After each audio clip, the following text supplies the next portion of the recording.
And welcome back. The African Diaspora International Film Festival offers a platform for films that are celebrating and challenging the experiences of people of color worldwide. Now, in its 32nd year, ADIF is returning to New York City with 62 films from 32 countries. Joining us now is the Outreach and Marketing Specialist at the 2024 African Diaspora International Film Festival, Nina Hay. And then we've also got the co-director of Black Table, Bill Mack, and thank you both for joining us. Thank you for having us. Thank you for having us. It's wonderful to be here with you today. Hey, glad to have you both. And Nina, I'm gonna start ladies first. Talk to me for a second here because, this has gone on and grown down through the years. And when we talk about the growth, I mean, since 1993, a lot of growth has happened where film culture awareness is actually being bought. Talk to us about the growth. Yeah, so we're really excited to be back in New York City to celebrate our 32nd annual festival. So this year we're bringing 62 films from 32 different countries all over the globe. We have around 31 premieres, so there's something new for everyone to experience. And we'll have some really, really awesome events where folks can engage with filmmakers and Q&As, panel discussions and receptions directly. So it's been a long time that we've been here in the city, but we're super excited to be back. We're based in Harlem. We're a nonprofit, so we're really excited to be screening all over New York City this year. Yeah, and I know one of the things is that when we look at some of the films that you have, they challenge the stereotype. They deal with justice. They deal with issues that so many people sometimes like to sweep under the rug. There's an awareness that comes with the films that you bring to the public. 100%. Our core mission at ADIF is to spotlight nuanced stories of people of color, specifically people of the African diaspora. And our films really highlight that we aren't a monolith. We have different perspectives, different histories to share that reflect resilience, community, and triumph.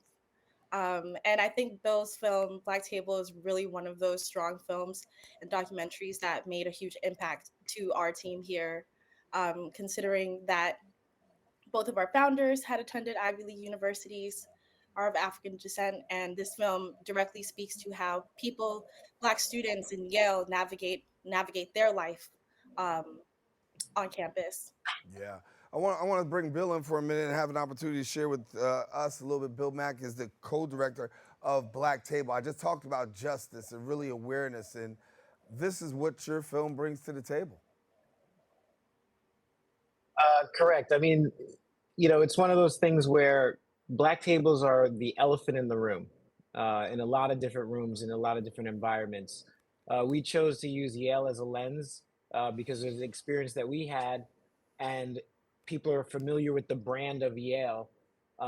And even though that black tables form in your middle schools, high schools, corporate America, the workforce in different capacities, we wanted to shed a light on how where you we wanted to talk about the black table and also kind of contextualize it with the story of affirmative action, because it basically is we were like 25 years into affirmative action where we hit this high watermark, and then 25 years later it was basically put on the chopping block and ended.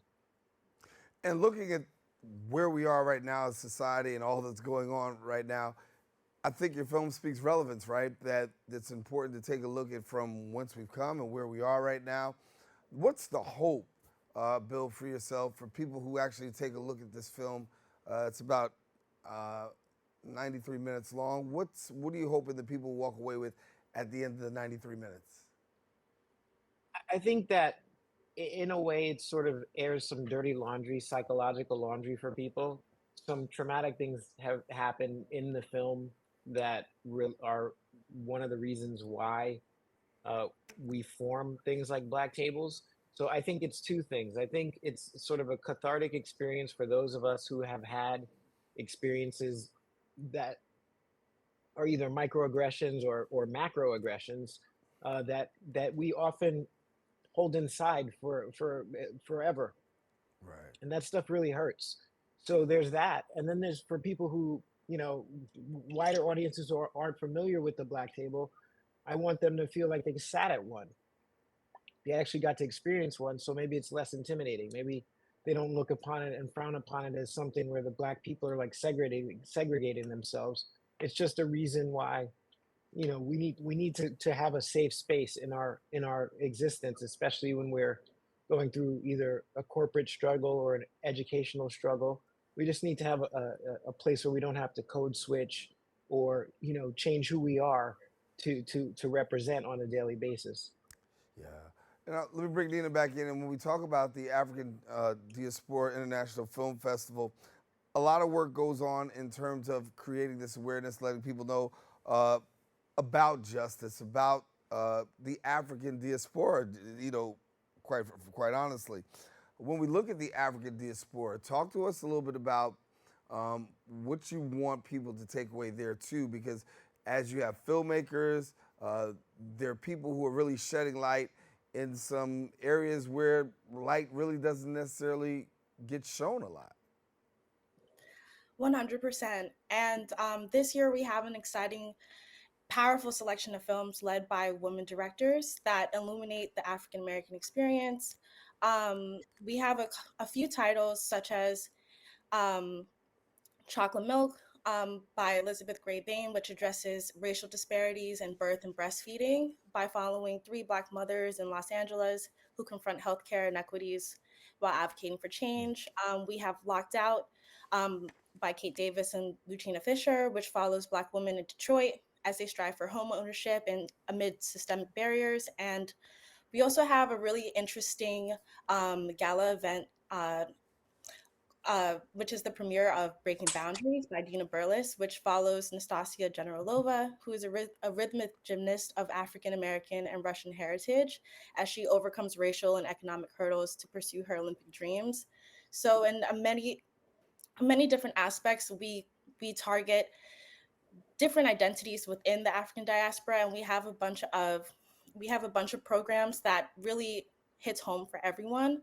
So we're really excited to be able to share that with everyone this December. And we talk about December. I got to go, but let me do this. Before we go, please share the dates so people can check out the film festival. Of course. So we're going to be returning to New York City from November 29th to December 15th. We will be screening around the city at Teachers College, the Forum at Columbia University, Leonard Nimoy Italia Theater, and Cinema Village.